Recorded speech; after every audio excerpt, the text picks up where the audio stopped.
नमस्कार दोस्तों। अक्सर लोग कहते हैं आरटीआई डाल दो, सब कुछ बाहर आ जाएगा।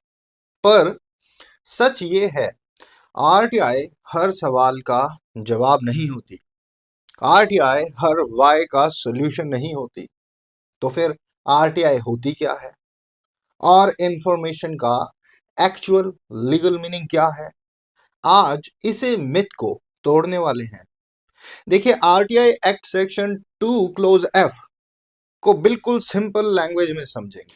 आरटीआई एक्ट कहता है, इंफॉर्मेशन का मतलब है कोई भी मटेरियल किसी भी फॉर्म में, जैसे records, documents, emails, file noting, opinions, legal advice, circulars, orders, reports and data, चाहे वो इलेक्ट्रॉनिक फॉर्म के अंदर हो। साथियों, अगर सिंपल शब्दों में कहूं, अगर कोई चीज रिकॉर्ड पर एग्जिस्ट करती है और पब्लिक अथॉरिटी के पास है, वो आरटीआई के अंदर आती है। बहुत लोग सोचते हैं private bank, private school, private company RTI के अंदर नहीं आती। साथियों, ये अधूरा सच है। आरटीआई का एक पावरफुल प्रिंसिपल है, अगर किसी लॉ के अंडर पब्लिक अथॉरिटी को प्राइवेट बॉडी से इंफॉर्मेशन मांगने का राइट है, तो सिटीजन भी वही इंफॉर्मेशन आरटीआई से मांग सकता है।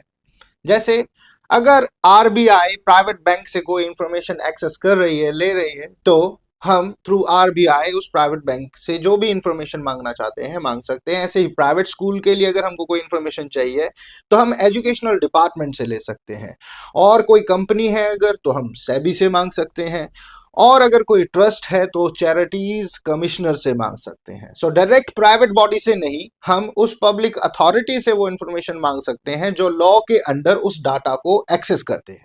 आरटीआई एक्ट में लिखा है information which can be accessed. इसका मतलब क्या है? देखिए, क्या इंस्पेक्शन के टाइम जो भी रिकॉर्ड मिल जाए वो आरटीआई हो जाता है? नहीं। करेक्ट लीगल पोजीशन ये है, सिर्फ वही इंफॉर्मेशन आरटीआई में आएगी जो public authority normally, routinely law के अकॉर्डिंग एक्सेस करती है।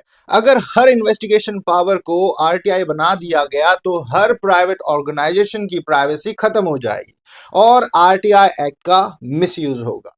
एक गोल्डन प्रिंसिपल याद रखिए कि गवर्नमेंट जो है वो इंफॉर्मेशन को अपने लिए नहीं, सिटीजन की तरफ से उस इंफॉर्मेशन को होल्ड करती है।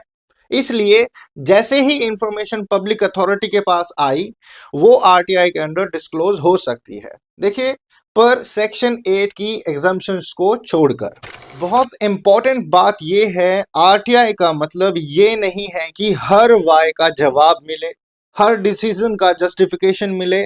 आरटीआई सिर्फ एग्जिस्टिंग रिकॉर्ड के लिए होती है। वैलिड आरटीआई का अगर एग्जांपल दूं आपको, तो हेड ऑफ डिपार्टमेंट का नाम क्या है, 2014 में मेडिकल एक्सपेंसेस पर कितना खर्च हुआ, सड़क बनने पर कितना खर्च हुआ, स्कूल के लिए कितना खर्च हुआ।